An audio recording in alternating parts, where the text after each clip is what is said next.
જય શ્રી કૃષ્ણ. નમસ્કાર મિત્રો, સ્વાગત છે તમારું અમારા એક નવા વિડીયોમાં. મિત્રો, આજના વિડીયોમાં આપણે વાત કરવા જઈ રહ્યા છીએ કે તમારે તમારા ઘરના મંદિરમાં અથવા તો તમારા ઘરના તમારે આ 3 મૂર્તિઓ એક સાથે જરૂરથી રાખવી જોઈએ.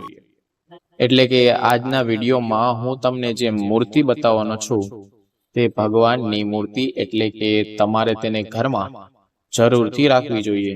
જો તમે તેને ઘરમાં રાખો છો તો તેને કારણે તમારા ઘરમાં સુખ, સમૃદ્ધિ અને વૈભવ આવે છે.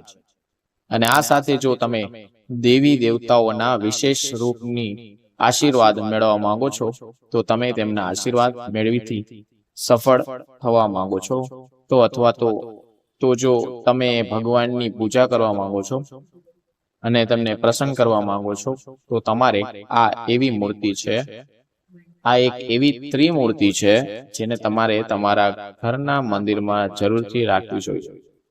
જો તમે તમારા ઘરના મંદિરમાં અથવા તો તમારા ઘરમાં તમે આ મૂર્તિ અથવા તો આની છબી રાખો છો, ફોટો રાખો છો, તો તેને કારણે તમને જરૂરથી અવશ્ય જ શુભ ફળની પ્રાપ્તિ થશે.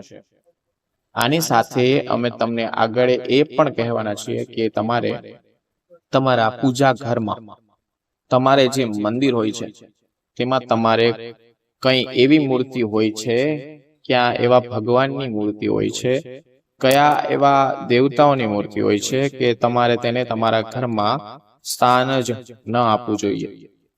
એટલે કે તમારે તમારા પૂજા સ્થાનમાં તે મૂર્તિ અથવા તો ફોટોને તમારે ન રાખવો જોઈએ. જો તમે પણ આ તમારા પૂજા સ્થાનમાં, પૂજા ઘરમાં જો તમે પણ દેવી દેવતાઓની સાથે આ ભગવાનની પણ પૂજા કરો છો, તમે તેની પણ પૂજા કરો છો, તો તેની કારણે તમારા ઘરમાં ખૂબ જ મોટું ખરાબ પરિણામ આવી શકે છે. તમારા ઘરમાં આ ખૂબ જ ખરાબ બદલાવ પણ લાવી શકે છે. તે માટે જો તમારા ઘરમાં પણ ઝઘડા, કળેશ વગેરે થતું હોય અથવા તો જો તમારા ઘરમાં દેવી દેવતાઓ નિવાસ ના કરતા હોય અને તમને ક્યાંક એવું લાગતું હોય કે તમે જે કાંઈ પણ કાર્ય કરી રહ્યા છો તેમાં તમે સફળ ન થઈ શકતા હોય તો તમારે સાવચેતી થઈ જવું જોઈએ. આની સાથે જો તમારા ઘરમાં, તમારા પૂજા ઘરમાં આ મૂર્તિ હોય અથવા તો આ ફોટો હોય તો તમારે તેને તરત જ ઘરની બહાર કાઢવો જોઈએ. મિત્રો, માહિતી આગળ વધારીએ તે પહેલા અમારી ચેનલને જે લોકો પહેલી જ વાર આવ્યા હોય તેઓ ચેનલને સબસ્ક્રાઇબ કરી લેજો, વિડીયોને લાઈક કરી દેજો અને તમારા મિત્ર સાથે આ વિડીયોને શેર કરી દેજો. કારણ કે આ બધી વસ્તુઓ એકદમ ફ્રી છે અને જે લોકો શ્રી કૃષ્ણ ભગવાનને સાચી શ્રદ્ધાથી માનતા હોય તેઓ કમેન્ટ બોક્સમાં જરૂરથી જય શ્રી કૃષ્ણ લખી દેજો. તો ચાલો માહિતીને આગળ વધારીએ. મિત્રો, તો કોઈ એવી મૂર્તિ છે કે જેને તમારે તમારા ઘરમાં રાખવી જોઈએ કે જેને કારણે તમને સમસ્ત દેવી દેવતાઓના આશીર્વાદ પ્રાપ્ત થઈ શકે છે અને તમારી જે કઈ ઈચ્છા હોય તે તમે પૂરી કરી શકો, તો તમારે તે મૂર્તિ રાખવી જોઈએ અથવા તો તે ફોટો રાખવો જોઈએ. ત્રિમૂર્તિ જો તમે તમારા ઘરના અથવા તો મંદિરમાં જો તમે મૂર્તિ રાખો છો, બ્રહ્મા, વિષ્ણુ અને મહેશની તમે મૂર્તિ રાખો છો, તો તેના કારણે તમને ઘણા બધા સુખની પ્રાપ્તિ થાય છે અને તે શુભ ફળને કારણે તમે તમારા જીવનમાં એક નવી સકારાત્મકતા લાવી શકો છો. અને જો તમે આ ત્રણેય દેવતાની એક સાથે પૂજા કરો છો તો તેને કારણે તમારા જીવનમાં ભગવાન તમને આશીર્વાદ જરૂર વરસાવશે. એની સાથે ઘણા લોકો મહેનત તો કરતા જ હોય, દિવસ રાત મહેનત કરતા હોય, છતાં પણ એમને જીવનમાં સફળતા ના મળતી હોય, એટલે હંમેશા નિરાશા મળતી હોય અને જેઓ પૂજા પાઠ પણ કરતા હોય એ ભગવાનને પ્રસન્ન પણ કરતા હોય અને સાથે તેમને જો ફળ પ્રાપ્ત ન થતું હોય તો તેમણે જરૂરથી ત્રિમૂર્તિને ઘરમાં લાવી જોઈએ. એટલે કે તેમને જરૂરથી ભગવાન મહાદેવ, ભગવાન વિષ્ણુ અને બ્રહ્માની તમારે પૂજા કરવી જોઈએ. તો તમારા ઘરમાં તમામ દેવી દેવતાઓનો સ્થાનીય રૂપથી નિવાસ કરે છે અને તમારા ઘરમાં રહેલી જે નકામત ઉર્જા હોય છે, જે કાંઈ પણ નેગેટિવ એનર્જી હોય છે, તેને તમે આસાનીથી દૂર કરી શકો છો. મિત્રો, તો ચાલો હવે હું તમને આગળના એ પણ જણાવી દઉં કે તમારે તમારા ઘરમાં કઈ એવી મૂર્તિ, કઈ એવી ફોટો હોય છે, કયા એવા દેવતાઓનો ફોટો હોય છે કે જેને તમારે તમારા ઘરમાં ના રાખવી જોઈએ, તમારા પૂજા સ્થાનમાં ના રાખવું જોઈએ. જો તમે પણ અન્ય દેવતાઓની સાથે પણ તમે આ દેવતાની આ મૂર્તિ જો તમે પણ પૂજા કરતા હશો, તો આવી મૂર્તિ જો તમે પૂજા કરતા હશો તો તમારા ઘરમાં ગરીબીનું કારણ બની શકે છે. તમારા ઘરમાં ખૂબ જ મોટું ખરાબ માનવામાં આવે છે. એટલે કે જો તમારા ઘરમાં પણ આવી રીતે મૂર્તિ હશે અથવા તો આ મૂર્તિ હશે તો તમારા ઘરમાં ભગવાન નથી નિવાસ કરતા, અથવા તો તમારી જે કાંઈ ઈચ્છાઓ હોય છે, તમારી ધન પ્રાપ્તિ કરવાની ઈચ્છાઓ હોય છે તો તેને પણ તમે પૂરી નથી કરી શકતા. તો ચાલો મિત્રો, તેના વિશે હું તમને જણાવી દઉં. તે પહેલા જે લોકો અમારી ચેનલ પર પહેલી વાર આવ્યા છે તેઓ ચેનલને સૌપ્રથમ સબસ્ક્રાઇબ કરી લેજો. મિત્રો, જો તમે તમારા પૂજા ઘરમાં અથવા તો જો તમે તમારા ઘરમાં આ મૂર્તિને સ્નાન આપ્યું તો તમારે સમજી લેવું કે હવે તમારે કંગાળીનો સામનો કરવો પડશે.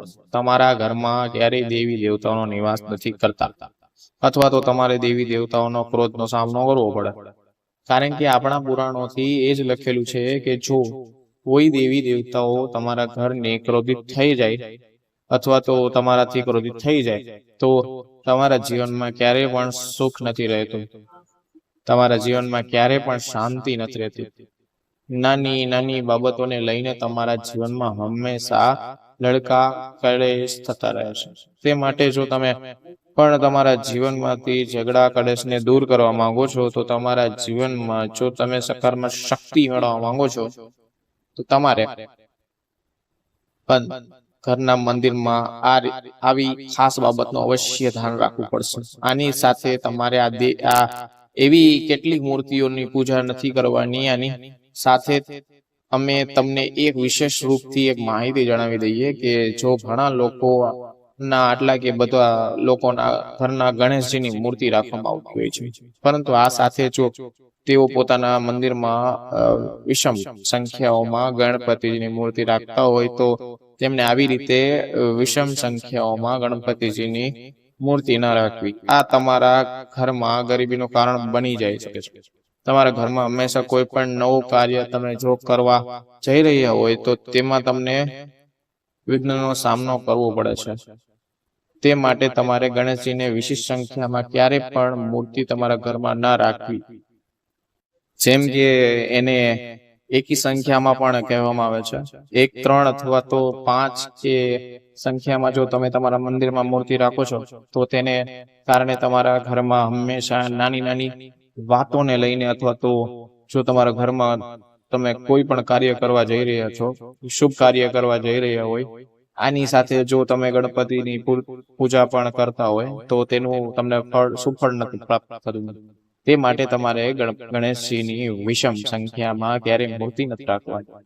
તો તમે તેના અથવામાં તો 2, 4, 6, 8 એવી રીતે પણ તમે ગણેશજીની મૂર્તિ રાખી શકો છો. સારામાં સારી તમે 2 મૂર્તિ ગણેશજીની રાખી શકો છો. તો તેને કારણે તમને જરૂરથી શુભ ફળની પ્રાપ્તિ થશે.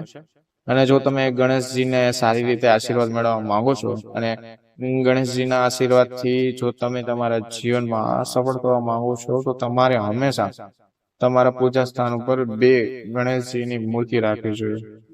તો તેના કારણે તમને જરૂરથી શુભ ફળની પ્રાપ્તિ થશે, નહીતર બીજું બધું અશુભ માનવામાં આવે છે. આની સાથે જો તમે ગણેશજીની મૂર્તિની સ્થાપના કરો છો તો તમારે હંમેશા 2 ગણેશજીની મૂર્તિ સ્થાપના કરવી જોઈએ. અને જ્યારે પણ તમે ગણેશજીની નવી મૂર્તિ લઈને આવો છો અથવા તો જો તમે ગણેશજીની મૂર્તિ ઘરમાં લાવો છો, સ્થાપના કરો છો, ત્યારે તમારે એક વાતનું ધ્યાન રાખવું કે ગણેશજીનું મુખ જે મંદિર ઘરના મુખ્ય દરવાજા તરફ ન હોવું જોઈએ, કે જેનાથી તમે સારા અને ખૂબ જ સારા ધન લાભની પ્રાપ્તિ થઈ શકે છે. આ સાથે ઘણા લોકો પોતાના ઘરમાં મુખ્ય દરવાજાની ઉપર પણ ગણેશજીની મૂર્તિ રાખતા હોય, પરંતુ તેમણે આ ખાસ એ વાતનું પણ ધ્યાન રાખવું જોઈએ કે તમે પણ તમારા ઘરમાં મુખ્ય દરવાજા ઉપર ગણેશજીની મૂર્તિ રાખો છો તો તે ગણેશની મૂર્તિ ઘરના બહારની તરફ મુખ રાખેલી ન હોવી જોઈએ. નહીતર તે એવું માનવામાં આવે છે કે જે ગણેશજીની પીઠ હોય છે તે ઘરની અંદરની તરફ હોય છે. જો તમે આવી રીતે રાખો છો તો તેને કારણે આ તમારા ઘરમાંથી ગણેશજી જતા રહે છે એવું માનવામાં આવે છે. તો જો તમે તમારા ઘરમાં પણ પહેલેથી તેવી રીતે મૂર્તિ રાખેલી હોય અથવા તો જો તમે પહેલેથી ગણેશજીની તમામ મુખ્ય દરવાજા પર સ્થાપના કરેલી હોય તો તમે તેનો એક ઉપાય પણ કરી શકો છો કે તમારે જે તમારું ઘર હોય છે, તમારા મુખ્ય દરવાજા હોય છે, તેની અંદરની તરફ મુખ રાખેલું હોય તેવી ગણેશજીની મૂર્તિ તમારે લગાવી દેવાની છે.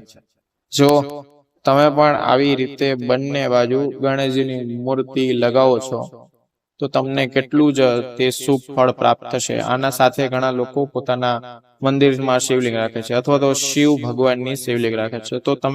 તો તેમણે આ એક વાતનું અવશ્ય ધ્યાન લેવું જોઈએ કે તમારે જે અંગૂઠો હોય છે ને તેનાથી મોટી આકારની શિવલિંગ ક્યારે પણ તમારે ખરીદીને નથી લાવવાની. ત્યારબાદ તમારે તમારા મંદિરમાં તમારા અંગૂઠા કરતા મોટા આકારની શિવલિંગની સ્થાપના નથી કરવાની. અને હંમેશા એ વાતનું પણ ખાસ ધ્યાન રાખજો કે તમારા ઘરમાં તમારે એક જ તે શિવલિંગની સ્થાપના કરવી જોઈએ. એટલે કે તમારા ઘરમાં એક જ તે શિવલિંગ રાખવી જોઈએ અને એ પણ નાની શિવલિંગ હોવી જોઈએ. તમારા અંગૂઠા કરતા પણ આકારની તે શિવલિંગ પણ ન હોવી જોઈએ. આમ તો મિત્રો તમે જો તમારા પૂજા સ્થાન ઉપર ઘરમાં તમે જે જગ્યાએ ઉપર પૂજા કરો છો ત્યાં તમારે શિવલિંગ ના રાખવી, પરંતુ ઘણા લોકોને શિવલિંગ રાખવાની ઈચ્છા હોય છે. મહાદેવની કૃપા મેળવવા માટે તેઓ જો પોતાના પૂજા સ્થાન ઉપર શિવલિંગ રાખે તો તેમને પોતાના અંગૂઠાથી મોટા આકારની શિવલિંગ ના રાખવી. અને મિત્રો તમારે એક વાતનું પણ ધ્યાન રાખવાનું છે કે જો તમે નાની શિવલિંગ રાખો છો અથવા તો તમે તમારા ઘરમાં શિવલિંગને સ્થાપિત કરવા માંગો છો તો તમારે એક વાતનું ધ્યાન રાખવું કે તમારા ઘરમાં એકથી વધારે શિવલિંગ ક્યારેય ના હોવી જોઈએ. ઘણા લોકો 2-3 શિવલિંગ રાખતા હોય, પરંતુ તેમણે પોતાના ઘરમાં એક જ શિવલિંગ રાખવી જોઈએ. અને જો તમે રાખવા માંગો પણ છો તો તમારે તેનું રોજ પૂજા કરવી જોઈએ. વિધિ વિધાન પૂર્વક જે આપણા ધર્મશાસ્ત્રમાં જેવી રીતે શિવલિંગની પૂજા દર્શાવવામાં આવી છે તેવી જ રીતે તમારે એનું પૂજા કરવી જોઈએ. આ સાથે ઘણા લોકો પોતાના ઘરમાં શિવલિંગ રાખે છે, પરંતુ તેમણે એક વાતનું પણ ધ્યાન રાખવું જોઈએ કે જો તમે પણ તમારા ઘરમાં શિવલિંગ રાખો છો તો તેની ઉપર ભૂલથી પણ તુલસીને અર્પણ નથી કરવાના. જે તુલસી પત્ર હોય છે તેને તેમના ઉપર ક્યારે પણ અર્પણ નથી કરવાના, કારણ કે શિવલિંગ ઉપર તુલસી પત્ર અર્પણ કરવામાં નથી આવતા. આને સાથે જો તમે તમારા ઘરમાં શિવલિંગ રાખી પણ દીધી છે અને જો તમે તેના ઉપર તુલસી પત્ર પર રાખતા હશો તો તેને કારણે તમારા દેવી દેવતાઓનો ક્રોધનો સામનો કરવો પડશે. એટલે કે ભગવાન મહાદેવ પણ તમારા ઉપર ક્રોધિત થઈ શકે છે. મિત્રો જો તમે ભગવાન હનુમાનજીના અન્ય ભક્ત હોય છો, એટલે કે જો તમે ભગવાન હનુમાનજીની ભક્તિ કરવા માંગો છો તો ભગવાન હનુમાનજીના જો તમે આશીર્વાદ મેળવવા માંગો છો અને જો તમે તમારા મંદિરમાં ભગવાન હનુમાનજીની મૂર્તિ રાખવા માંગો છો તો તમારે એક વાતનું ખાસ ધ્યાન રાખવાનું છે કે જે ઉભેલી મુદ્રામાં હનુમાનજી હોય ને તેની તમારે મૂર્તિ નથી રાખવાની. તમારે હંમેશા બેઠેલી મુદ્રામાં હનુમાનજીને હોવા જોઈએ. બેઠેલી મુદ્રામાં હોય છે તે જ તમારે હનુમાનજીની મૂર્તિ રાખવાની છે. આની સાથે જો મિત્રો તમે વૈવાહિક જીવનમાં જીવી રહ્યા છો અથવા તો જો તમારા લગ્ન થઈ ગયા છે તો તમારે એક ભૂલ નથી કરવાની કે જે ઘણા લોકો પોતાના બેડરૂમમાં પણ હનુમાનજીની મૂર્તિ રાખતા હોય અથવા તો ભગવાનની સ્થાપના કરતા હોય, પરંતુ તેમને પોતાના બેડરૂમમાં હનુમાનજીની મૂર્તિ નથી રાખવાની, કારણ કે તેનાથી તેમને અશુભ પરિણામ પણ ભોગવી પડી શકે છે. અન્યથા તમારે જીવનમાં કેટલાક પ્રકારના દોષોને સામનો કરવો પડી શકે છે. મિત્રો હનુમાનજી જે બ્રહ્મચારી છે તેને તમારે જરૂરથી ધ્યાનમાં રાખવું જોઈએ કે બાળ બ્રહ્મચારી છે. આની સાથે આપણા પુરાણોમાં પણ ઉલ્લેખ છે. જો તમે સવારે ઉઠતાની સાથે જ તે તમે જો ભગવાનના દર્શન કરો છો, શ્રી કૃષ્ણના દર્શન કરો છો તો તેના કારણે તમારા જીવનમાં તમામ દુઃખો દૂર થઈ જાય છે. તમારો આખો દિવસ જે ખુશી ભર્યો રહે છે ને, અને જો તમે પોતાના આખા દિવસ દરમિયાન જો તમે સુખ સમૃદ્ધિ પ્રાપ્ત કરવા માંગો છો અથવા તો જો તમે સકારાત્મક પોતાના દિવસો કરવા માંગો છો તો તમારે જરૂરથી શ્રી કૃષ્ણ ના આશીર્વાદ મેળવવા જોઈએ. એટલે કે તમે તમારા ઘરમાં શ્રી કૃષ્ણનો ફોટો પણ રાખી શકો છો. તેના કારણે તમને ઉઠતાની સાથે શ્રી કૃષ્ણ ભગવાનની જરૂરથી આશીર્વાદ પ્રાપ્ત થશે અને તમારો દિવસ આખો દિવસ જે હોય છે તમારો સકારાત્મક ભર્યો રહેશે. આની સાથે મિત્રો ઘણા એવા દેવતા હોય છે જે ક્રોધિત અવસ્થામાં હોય છે. ઘણા લોકો ક્રોધિત અવસ્થામાં હોય છે એવા દેવતાઓની મૂર્તિ અથવા તો ફોટો ઘરમાં લાવે છે. જે ક્રોધિત અવસ્થામાં ફોટો હોય, મૂર્તિ હોય, જે કોઈ પણ અસુરનો વધ કરતા હોય એવા ક્રોધિત અવસ્થામાં તે દેવતાઓની મૂર્તિ હોય છે.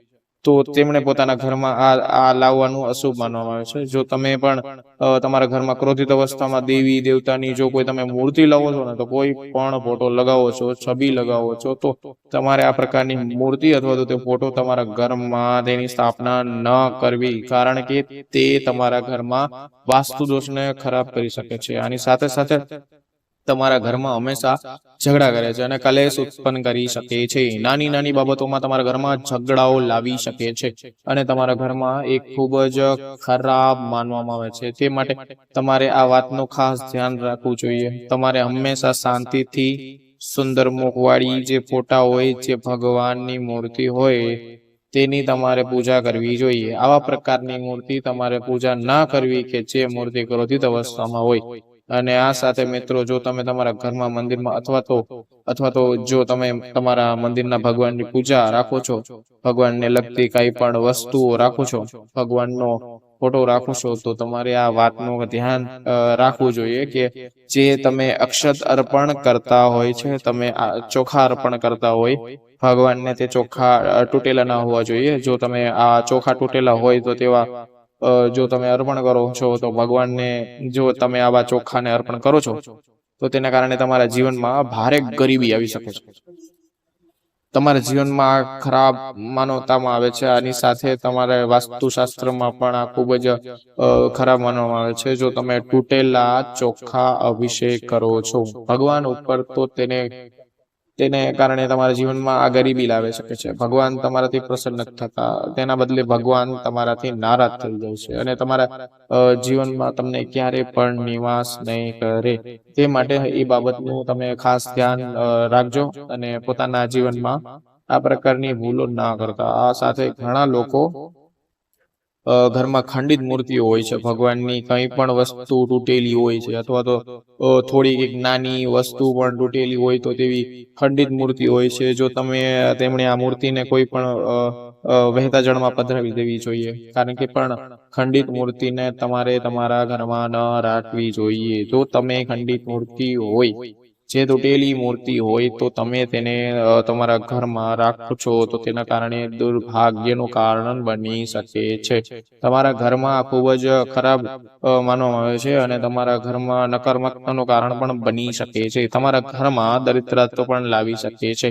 તે માટે તમારે ખાસ કરીને ધ્યાન રાખવું જોઈએ કે તમારે ઘરમાં ક્યારે પણ ખંડિત થઈ ગયેલી મૂર્તિ ભૂલથી પણ ન લાવવી જોઈએ. મિત્રો, જો તમે પણ આ ખાસ બાબતોનું ધ્યાન રાખો છો તો પોતાના જીવનમાં જો તમે સરખી રીતે ભગવાનના આશીર્વાદ મેળવવા માંગો છો તો તમારા જીવનમાં જરૂરથી સુખ સમૃદ્ધિ લાવે છે અને તમારા જીવનને દેવી દેવતાઓ ના વિશેષ આશીર્વાદ જરૂરથી પ્રાપ્ત થશે. તો મિત્રો, આ સાથે આપણો આજનો વિડીયો, આજની જાણકારી અહીંયા પૂર્ણ કરીએ છીએ.